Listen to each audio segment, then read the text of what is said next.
On June 7, 2013, 23-year-old John Zawahri committed a mass killing spree at the Santa Monica College.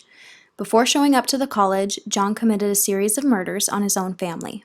At 2036 Yorkshire Avenue, John killed his dad and his brother and then set the family's house ablaze.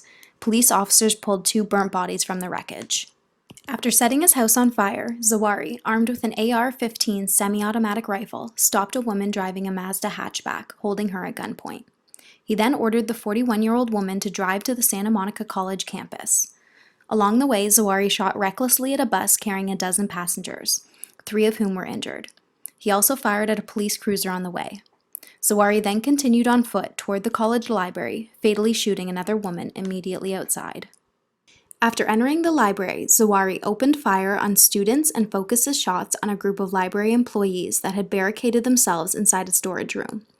While on campus, Zawahri fired more than 70 rounds of ammunition and dropped a duffel bag loaded with bullets and a revolver. When police arrived at the college, they exchanged gunfire with Zawahri. After being fatally wounded inside the library, he was brought outside where he succumbed to his injuries. Ultimately, Zawahri ended up killing 5 people and injuring at least 4. A handwritten 3-page letter was found on his body. In it, he expressed remorse for killing his father and brother, but did not give an explanation as to why. Although Zawahri was a student at Santa Monica College in 2009, he left on his own in 2010 and had never had any disciplinary events during his time there. Investigators believe mental illness may have played a role in Zawahri's killing spree. At number 9 is the Fullerton Massacre. 37-year-old Edward Charles Alloway, a custodian at California State University, struggled with mental health issues. He had previously attempted to commit suicide and had been hospitalized and treated with electroconvulsive therapy in the past. On July 12, 1976, Alloway showed up to the campus armed with a semi-automatic rifle and killed 7 people and injured 2 others in the library's first-floor lobby. Alloway then fled the school's campus and went to a nearby hotel in Anaheim. There, he telephoned the police to report his actions. Alloway stated, "I went berserk at Cal State Fullerton, and I committed a terrible act. I'd appreciate it if you people would come down and pick me up. I'm unarmed and I'm giving myself up to you." Alloway was apprehended by police and found guilty of 6 counts of first-degree murder and 1 count of second-degree murder. But during a second phase of the trial, the judge determined he was not guilty by reason of insanity, as 5 different mental health professionals diagnosed him with paranoid schizophrenia. At number 8 is Jeffrey James Wees. Wees was a student at Red Lake Senior High School in Red Lake, Minnesota, located on an Ojibwe reservation. Wees struggled in school and had previously attempted to commit suicide twice due to frequent bullying, familial abuse, and the suicide of his father. He was under treatment for depression and prescribed Prozac as an antidepressant at the time of the killings. On March 21, 2005, Wees, armed with a .22 caliber pistol, killed his sleeping grandfather, who was a veteran police officer, as well as his grandfather's partner. Wees then stole his police-issued firearms and police cruiser and headed to Red Lake High School. Upon entering the school, Wees killed an unarmed security guard and recklessly fired down a hallway and into a classroom. Ultimately, 6 people were killed and 5 others were wounded. After a brief police shootout, Wees retreated to a classroom where he committed suicide with a shotgun to the head. After the murder-suicide, Red Lake Band of Chippewa distributed 15 grants to families of the victims and gave $5,000 to Wees's relatives to help pay for the youth's funeral. Although some people objected this decision, the tribal leader stated that the Wees relatives faced a double burden for the death and stigma associated with Jeffrey's actions. At number 7 is the Umpqua Community College shooting. This is the deadliest shooting in Oregon's modern history. 26-year-old Christopher Harper Mercer, who was enrolled at the school, entered a classroom on October 1, 2015, and fired a warning shot. He then forced fellow students to the center of the classroom where he began to open fire. Mercer deliberately spared the life of one student so that the student could deliver a package from him to the police. Mercer forced the student to sit in the back of the classroom while he continued his murderous rampage while shooting at the students with 2 handguns. Allegedly, Mercer asked 2 students what religion they were and shot them after giving him their response. 2 plainclothes officers were the first to respond to the scene at 10:44 a.m. 2 minutes later, Mercer reloaded his handguns and fired several shots at the officers. The police then wounded Mercer by shooting him in the right leg, and Mercer retreated to the classroom where he killed himself with a single shot to his head. Following the shooting, police recovered 6 firearms and enough ammunition for a prolonged gunfight. Police stated that they found 8 other firearms in his apartment, which were purchased legally by him or members of his family. 4 hours after the shooting, Mercer's mother, Laurel, stated that her son had been prescribed medication that wasn't working and that he had been born angry, stating he liked to watch videos of people being killed on the internet in his spare time. Demetrius Pagorchis is at number 6 on our list of the worst school shootings in America. Pagorchis, a 17-year-old student at Santa Fe High School in California, fatally shot 10 people and injured 13 others.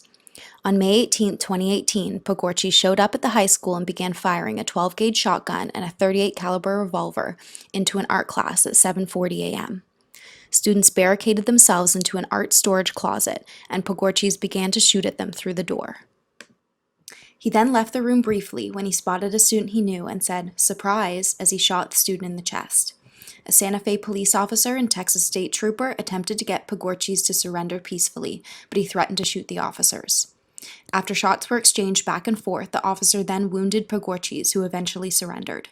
Pagorchis stated that he meant to kill the classmates he disliked and spare those he did like so he could have his story told.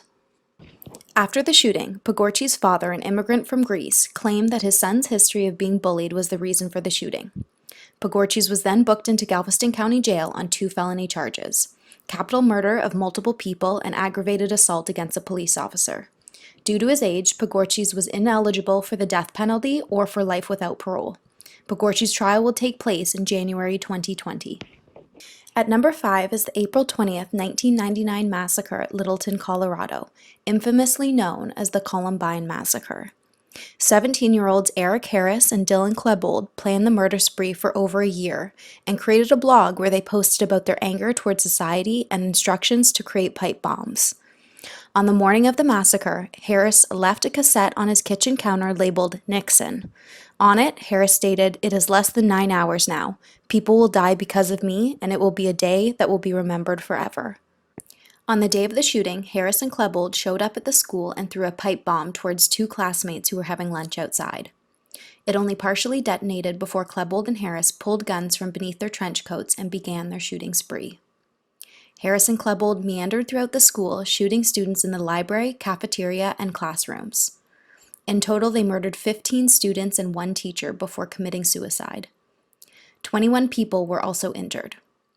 In addition to the shooting, the attack involved several homemade bombs. Although they failed to detonate, 2 were placed in the cafeteria, as well as some outside and in a parking lot, which were powerful enough to kill or seriously injure anyone in the area. In total, 188 rounds of ammunition were fired by Harris and Klebold during the massacre. At the time, this was the deadliest school shooting in United States history. At number 4 is the Parkland, Florida massacre. On Valentine's Day, February 14, 2018, 19-year-old gunman Nicholas Cruz committed mass murder at Marjorie Stoneman Douglas High School. In an affluent suburb northwest of Fort Lauderdale, Cruz, an expelled student from Stoneman Douglas, showed up at 2:19 p.m., shortly before the end of the school day. Cruz carried a rifle case and a backpack and walked purposefully towards Building 12. Armed with an AR-15 semi-automatic rifle, he activated a fire alarm and began firing indiscriminately, shooting at students and teachers as they exited their classrooms. The entire shooting spree lasted 6 minutes and resulted in the deaths of 17 people. After Cruz stopped shooting, he dropped his rifle and left the scene with the other fleeing students. He walked to a mall where he purchased a soda, and at 3:40 p.m., he was stopped by police officers 2 kilometers away from the school and arrested without incident. Cruz was booked into the Broward County Jail. 3 months before the shooting, gunman Nicholas Cruz, who was adopted at birth, experienced the death of both of his adoptive parents, essentially leaving him orphaned. Cruz also suffered from behavioral issues and learning difficulties and was transferred between schools 6 times in 3 years in an effort to deal with these problems. On March 7, 2018, a grand jury indicted Cruz on 34 charges: 17 counts of first-degree murder and 17 counts of attempted first-degree murder. He was arraigned on March 13th, and the prosecution filed notice of their intent to seek the death penalty. Cruz's trial is scheduled to start on January 20th, 2020. At number 3 on our list is Charles Whitman, infamously dubbed the Texas Tower Sniper. Whitman grew up in an emotionally and physically abusive home where his father acted as an authoritarian. At the age of 6, Whitman was extremely intelligent, boasting an IQ of 139. As a teen, Whitman was an avid hunter and gun enthusiast and enrolled in both the Marines and programs at the University of Texas in Austin. On July 31st, 1966, Whitman wrote a suicide note which he stated, "Lately, I have been a victim of many unusual and irrational thoughts. I do not really understand myself these days." In the letter, he requested that an autopsy be performed on his body after death. He also stated that he had decided to kill both his wife and mother to save them the embarrassment of his actions. Whitman made no mention of the attack on the university. The next morning, on August 1st, 1966, before heading to the University of Texas in Austin, 25-year-old Whitman used knives to murder both his mother and his wife in their homes. He then headed to the university. Whitman climbed to the 28th floor of the UT Tower, where he killed 3 people. He then began to open fire from an observation deck with a hunting rifle. Altogether, Whitman killed 18 people and wounded 31 in the 96-minute massacre, until an Austin police officer shot and killed Whitman. Upon autopsy results, a small brain tumor was located in Whitman, but was concluded that the relationship between the brain tumor and Whitman's actions cannot be established with full clarity. Since Whitman was a military veteran, he was buried with military honors and his casket was draped with the American flag. At number 2 on our list is the tragic mass murder committed in Newtown, Connecticut, better known as the Sandy Hook shooting. 20-year-old Adam Lanza was diagnosed with Asperger's syndrome, and as a teenager, he suffered from depression, anxiety, and obsessive-compulsive disorder. On the morning of the shooting, December 14, 2012, Lanza shot and killed his mother in their Connecticut home. Lanza then took his mother's car to Sandy Hook Elementary, where he killed 26 people, including 20 children between the ages of 6 and 7, as well as 6 adult staff members. Upon entering the school, after damaging a locked door, Lanza made his way through to multiple first-grade classrooms where he opened fire on the children and teachers who were hiding in bathrooms and under desks. Police determined that Lanza reloaded frequently during the shootings, sometimes only firing 15 rounds from a 30-round magazine. Lanza shot all but 2 of his victims multiple times. At 9:40 a.m., Lanza shot himself in the head with a Glock 20 SF in classroom 10. Court documents released from the investigation showed that the school shooting had occurred in less than 5 minutes, with 156 shots fired in total. It is said that his severe and deteriorating mental health problems, combined with an atypical preoccupation with violence and access to deadly weapons, proved for a recipe of mass murder. At number 1 on our list is the Blacksburg, Virginia massacre. On April 16, 2007, Sung-Hoo Cho, a Korean-American immigrant, perpetrated the worst mass school shooting in America's history. Born in South Korea, Cho immigrated to the United States at 8 years old. He was diagnosed with a severe anxiety disorder with selective mutism as well as a major depressive disorder. Cho's maternal grandmother described him as cold, extremely shy, and disliked eye contact. As a freshman, Cho enrolled in business information technology, but by his senior year, he was majoring in English. In the fall of 2005, Cho was removed from a poetry class for menacing behavior. Professor Giovanni stated that Cho had a mean streak and described his writing as intimidating. Former teachers became concerned of Cho's behavior and urged him to attend counseling. Near the end of 2005, Cho was found mentally ill and in need of hospitalization. Professionals noted that he had a flat affect and a depressed mood.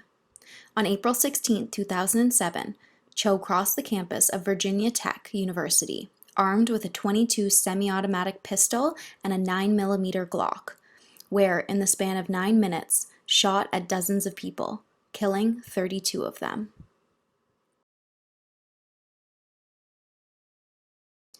As police breached the building where Cho was committing the mass murder, Cho committed suicide with a gunshot to his temple.